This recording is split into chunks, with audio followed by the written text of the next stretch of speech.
Volume 2 of the Mariner's Chronicle, published by James Cundee in 1804, contained the following information about the wreck of the Jonge Thomas. Quote, "The surge rose to an amazing height on the shore, and Zoul River was so swollen as to be almost impassable.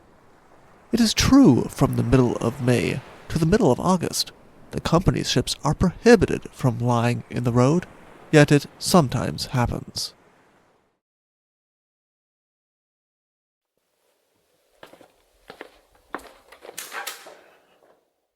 Hello, and welcome to the Shipwreck Archive. Thank you. Would you happen to have the story, The Preventable Tragedy of Jonge Thomas?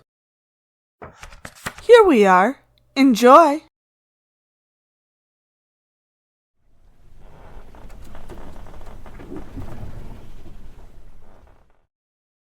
The 1,150-ton Dutch East Indiaman Jonge Thomas was launched from the VOC shipyard in 1764.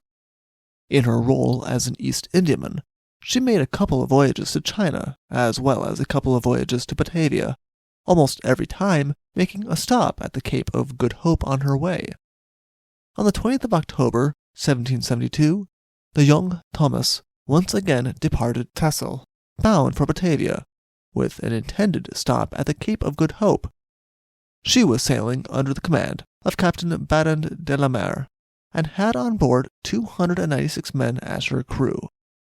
The voyage of the Jonge Thomas was by no means a smooth one, and she did not come to anchor in Table Bay until the evening of the 28th of March, 1773. Captain de la Mer reported that he had lost 70 men on the voyage, and he transferred 41 men who were sick to a hospital on shore. When the Jonge Thomas came to anchor at Table Bay, there was no difficulty, since it was still within the window that the Dutch East India Company allowed ships to be at anchor there. But she was not ready to depart by mid-May, at which time company regulations dictated that all ships move to False Bay. Table Bay did not have a breakwater at the time, and the regulation was intended to have the ships move to a more sheltered location during a season that often had storms. The Jonge Thomas was not ordered to move by the governor, however, and neither were 3 other ships that were also at anchor in Table Bay. The governor found supplying ships in False Bay more inconvenient, and therefore allowed the ships to remain where they were. It was not until the 29th of May that the Jonge Thomas was ready to resume her voyage, and she was only waiting for favorable winds in order to depart. Unfortunately, even once ready to leave, she was still at anchor in Table Bay when, on the 1st of June, a terrible storm from the northwest blew in. It was reported that the winds blew heavy gusts, along with thunder, lightning, rain, and hail. Through the night, the Jonge Thomas parted from her anchors, losing one after the other until around 6 in the morning. As day broke, the ship was driven onto the sands near the Zoul River. It did not take long for her mainmast to go overboard, and soon after, due to her very heavy cargo, the ship split in half under the beating waves.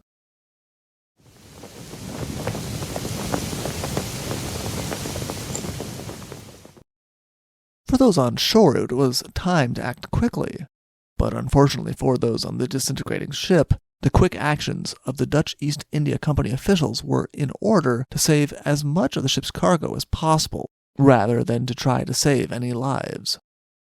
Under the orders of Governor van Plettenberg, 30 soldiers were dispatched under the command of a lieutenant from the citadel, with the instruction to guard the goods that were washing on the beach.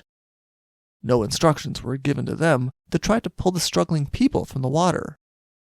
Governor van Plettenberg was already an unpopular man, considered cold-hearted and selfish, but the events that would follow would only cement that reputation.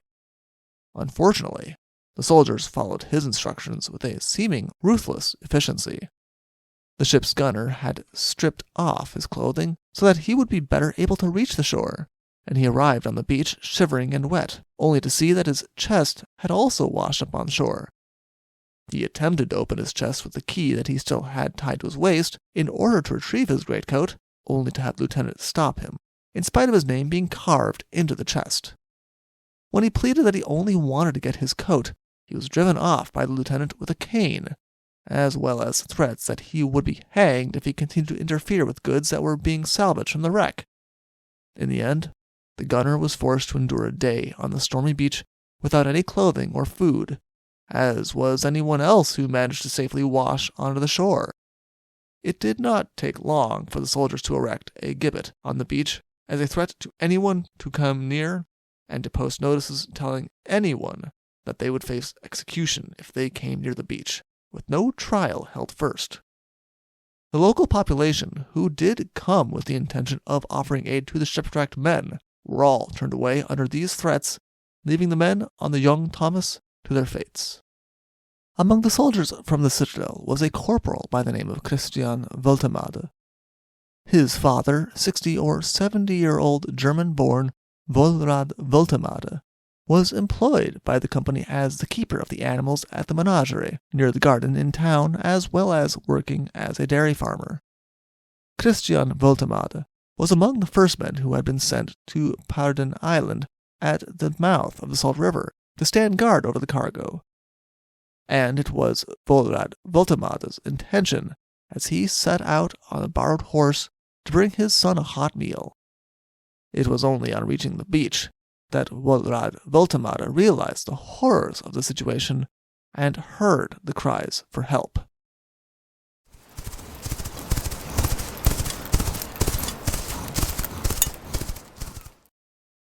As the ship was falling apart, most of the crew had ended up in the water or clinging to the rigging, but even though they were screaming for help, the soldiers were not doing anything for them.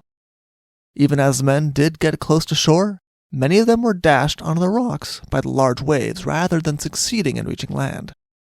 Volrad Woltemade knew that the horse he had borrowed was a good swimmer, and a veteran himself, he was not lacking in courage. He rode his horse into the water to save whoever he could. 7 times he rode into the water to the wreck, and each time he was able to bring 2 men away from the wreck to the beach in safety, saving 14 men in total.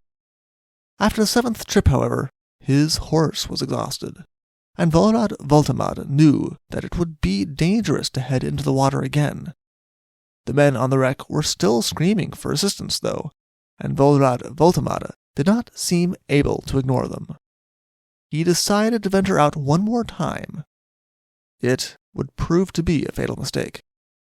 As Christian Woltemade could only look on, the desperate men in the water and on the wreck clung to his father and the horse in such large numbers and with such force that both his father and the horse were dragged beneath the waves and lost.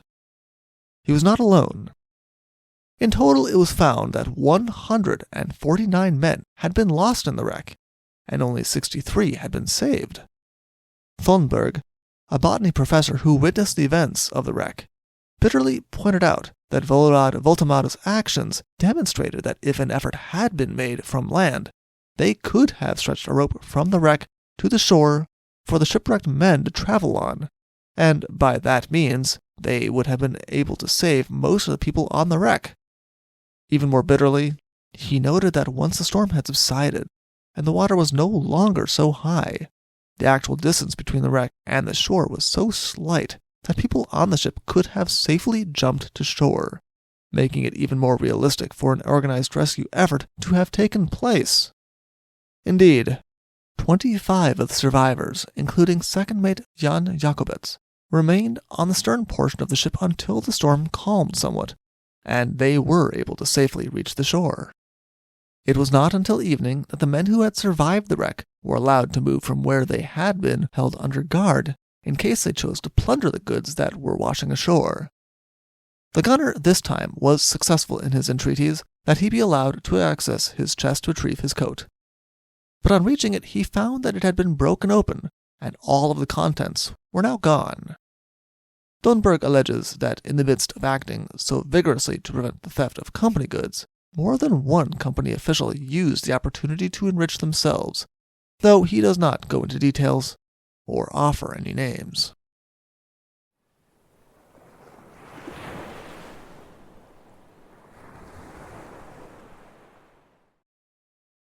The survivors finally wandered into town, where they were seen around the town for several days begging for food, clothes, and money, until the company finally took note of their plight and provided for them. The remains of Volrad Voltamade and Captain de la Mer reportedly washed ashore the following day and were quietly buried with no fanfare. Governor van Plettenberg seemed ready to put the entire incident behind him, with no consideration for the feelings of the public, which had been horrified by the lack of efforts to save the shipwrecked men. If Christian Voltamade had hoped that the governor would recognize his father's heroic efforts, he was to be disappointed. Indeed, Christian Voltamade does not seem to have asked for much. He simply asked that he be employed as his father had been as keeper of the animals in the menagerie. It was not a particularly lucrative position, but it seems to have been Christian Voltamade's only request. Governor van Plettenberg was not even inclined to grant him that. The position was given to someone else, and Christian Voltamade was stung with disappointment and departed for Batavia, where he passed away shortly after his arrival. His departure meant that he missed the dispatch from the directors of the East India Company, who, on learning what had happened, had sent word to the governor that the children of Volrad Voltamade should be well provided for and promoted in every possible way in memory of their father's sacrifice. It also meant that he was not present to see the first ship of the eastward-bound fleet the following year to signal the lookout on the Lion's Head. The ship was named Held Voltamade, the hero Voltamade, and had a painting of Volrad Voltamade's heroic act painted on the stern. If Governor van Plettenberg had hoped that people would soon forget the preventable tragedy of the Jonge Thomas, he would be disappointed.